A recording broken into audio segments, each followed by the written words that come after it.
Welcome to களஞ்சியம் family. இப்போ பார்த்தீங்கன்னு சொன்னீங்கன்னா நம்ம உப்பு பருப்பு செய்ய போகிறோம் இன்றைக்கி. அதுக்கு பருப்பு தாளித்து வேக வச்சாச்சு, வெந்துட்டு இருக்குது பார்த்துக்குங்க. அது தாளிக்கிறதுக்கு எப்படிங்கிறது இந்த பக்கம் தாளிப்பு போட்டுடலாம். அதுக்கு கடலெண்ணெய் தான் இன்றைக்கி நாங்கள் யூஸ் பண்ணுறோம். தாளிக்கிறதுக்கு வந்து பார்த்திங்கன்னு சொன்னால் ஊற்றியாச்சு, எண்ணெய் ஊற்றி வச்சுருக்குது. காஞ்சோன்னு கடுகு, 2 சீரகம் போட்டுக்கோங்க, பூண்டு பச்சை மிளகாய், வெங்காயம், கருவேப்பிலை, அவ்வளோதான். பூண்டு போட்டுடலாம். அதுக்கு பச்சை மிளகாய் போட்டுக்கோங்க, காரத்துக்கு தகுந்த மாதிரி. ஆனியன்ஸும் இந்த மாதிரி சின்ன வெங்காயத்தை கட் பண்ணி வச்சுக்கணும். இது நிறைய போட்டிங்கன்னா நல்லாயிருக்கும்.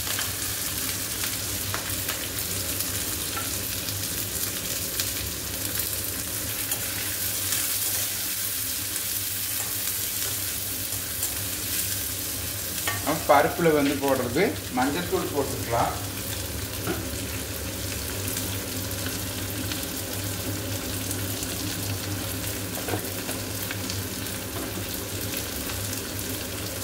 கொஞ்சமாக காரத்துக்கு மிளகாத்தூள், வீட்டில் அரைச்ச மிளகாத்தூள் போட்டுக்கலாம்.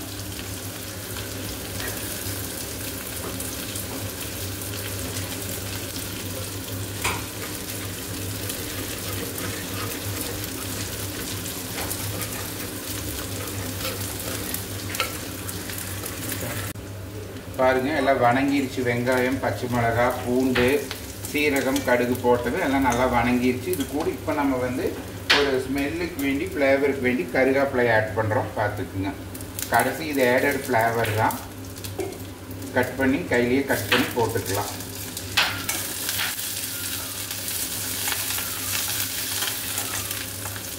எப்பவுமே கருவேப்பிலை லாஸ்ட்டாக போட்டிங்கன்னா தான் அந்த ஃப்ளேவர் வந்து நல்லா என்ஹான்ஸ் ஆகி வரும். பாருங்கள், இது நான் வந்து இப்போ இந்த இதில் பருப்பில் வந்து ட்ரான்ஸ்ஃபர் பண்ணிடுறேன். இது வந்து எங்கள் வீட்டு முறையில் நாங்கள் பூர்வீகமாக எங்கள் அம்மா, அவங்க அம்மா எல்லாம் பண்ணின ஸ்டைல் இது. அதைத்தான் இப்போ நான் உங்களுக்கு கூட ஷேர் பண்ணிக்கிறேன்.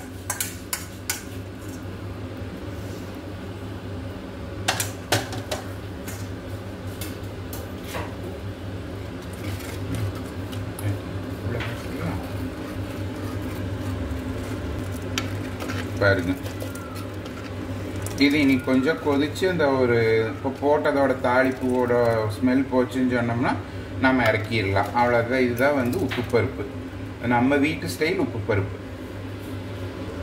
இப்போ பாருங்க, நல்லா கொதிச்சுட்டு இருக்குது. அவ்வளோதான். இது நீ ஆஃப் பண்ணிடலாம். உங்களுக்கு தேவைக்கான உப்பு டேஸ்ட்டுக்கு, உங்களுக்கு டேஸ்ட்டுக்கு தகுந்த மாதிரி உப்பு போட்டுக்கோங்க. இப்போ பார்த்தீங்கன்னு சொன்னீங்கன்னா இப்போ உப்பு பருப்பு ரெடி ஆயிடுச்சு. நல்லா கொதிச்சு திட்டமாக வந்துருச்சு. இதை வந்து நம்ம இறக்கி மாற்றிடலாம். அடுப்பு ஆஃப் பண்ணிக்கலாம் ஃபஸ்ட்டு. ஓகே, இப்போ நம்ம ஆஃப் பண்ணியாச்சு அடுப்பை.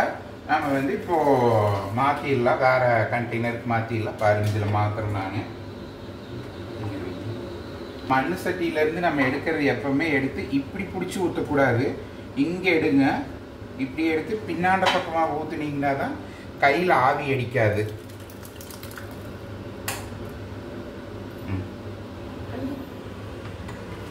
அவ்வளோதான். பார்த்துட்டு நீ வந்து கொரியாண்டர் போட்டு கொஞ்சம் கொத்தமல்லி தழை போட்டு கார்னிஷ் பண்ணி வச்சுக்கலாம். Thank you friends. இதுதான் நம்ம வீட்டு ஸ்டைல் உப்பு பருப்பு. நீங்களும் ட்ரை பண்ணி பார்த்துட்டு கமெண்ட் சொல்லுங்கள். இந்த வீடியோவை சப்ஸ்கிரைப் பண்ணுங்கள். பிடிச்சிருந்துச்சுன்னா எல்லாத்துக்கும் ஃப்ரெண்ட்ஸுக்கு ஷேர் பண்ணுங்கள். என்னோடய சேனலை சப்ஸ்கிரைப் பண்ணுங்கள். கோவை களஞ்சியம் என்னோட சேனல் பேர். சப்ஸ்கிரைப் பண்ணுங்கள். பெல் ஐக்கான் அழுத்திட்டிங்கன்னு சொன்னீங்கன்னா நம்ம போடுற வீடியோஸ் எல்லாமே உங்களுக்கு வந்துகிட்டே இருக்கும், அப்டேட் ஆகிட்டே இருக்கும். அதுபோக உங்களுக்கு வேறு என்ன ரெசிபீஸ் வேணும்னு சொன்னீங்கன்னா கொங்கு நாட்டு ஸ்டைலில் கவுண்டர் வீட்டு சமையல்லேருந்து நான் உங்களுக்கு சொல்லித்தர்றேன். உங்களுக்கு டவுட்ஸ் என்ன இருக்குதோ அது கேளுங்க. கோவை களஞ்சியம் அப்படிங்கிறது, களஞ்சியம்னா எல்லா வகையான இதுவுமே இருக்கும். அதில் உங்களோட தேவைகள் என்னவோ அது சொல்லுங்கள். என்னன்னாலும் முடிஞ்ச வரைக்கும் உங்களுக்கு நான் அதை கிளியர் பண்ணி கொடுக்குறேன். Thank you friends. சப்ஸ்கிரைப் பண்ணுங்கள்.